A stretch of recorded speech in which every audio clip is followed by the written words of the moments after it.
Allez, on va parler de Jack Lang. Jean-Noël Barrot a fait savoir ce matin que le directeur de l'Institut du monde arabe, Jack Lang, ancien ministre de la Culture, va être reçu ou du moins convoqué dimanche au ministère des Affaires étrangères pour s'expliquer sur ses liens avec le financier américain criminel sexuel Jeffrey Epstein.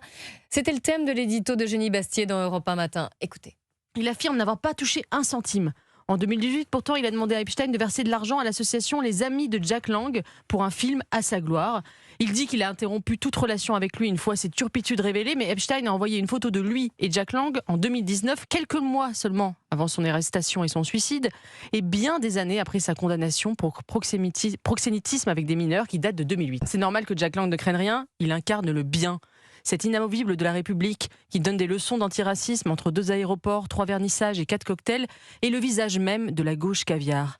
Peu importe qu'il ait signé en 1977 une tribune défendant les relations sexuelles entre adultes et enfants, si vous le lui rappelez, il vous traitera de facho. Alors, Eugénie Bastier a bien résumé l'affaire et ce dont il s'agit au final. Jack Lang va-t-il démissionner, Raphaël Steinville ? En fait, je m'étonne qu'il ne l'ait pas déjà fait. Je m'étonne même que Jack Lang ait pu, à 83 ans, se maintenir 86 à la tête de cette institution. Il a été renouvelé il y a 3 ans. Oui, mais c'est absolument sidérant de voir que tout lui est accordé et quand bien même aujourd'hui pèsent de très graves soupçons sur sa personne, des compromissions, des collusions avec un prédateur sexuel, il puisse s'en sortir par quelques phrases en disant je ne me souvenais plus, lorsqu'on lui met sous les yeux des propos, des échanges qu'il a eu extrêmement compromettants avec Jeffrey Epstein, lorsque on le met en but à des déclarations, lui répond je me sens blanc comme neige. Mais honnêtement, cette défense est-elle tenable ? Est-elle suffisante ? Tout criminel peut se sentir finalement innocent jusqu'à temps d'être confondu. Donc il doit s'expliquer et commencer par se retirer plutôt que d'abîmer l'institution qu'il préside et la France qu'il représente.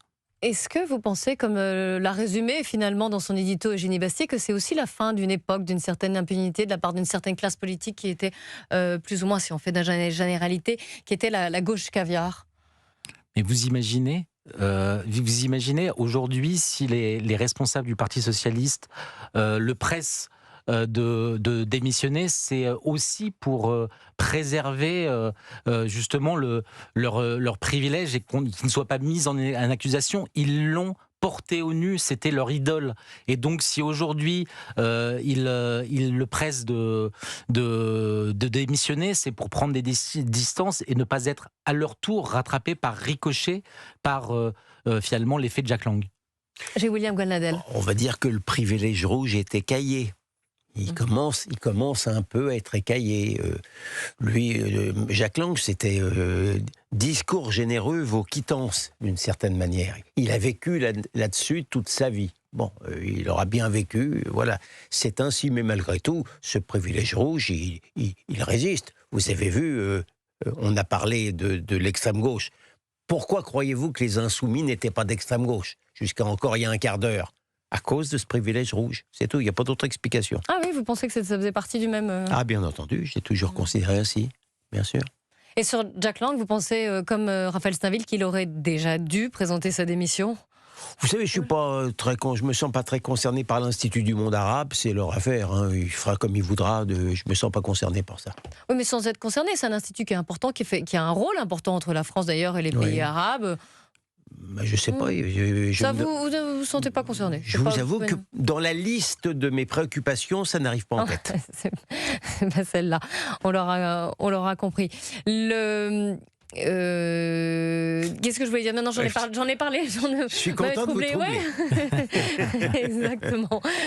J'en ai perdu ma question à Raphaël Steinville sur Jack Lang et ses dossiers. Oui, sa ligne de défense.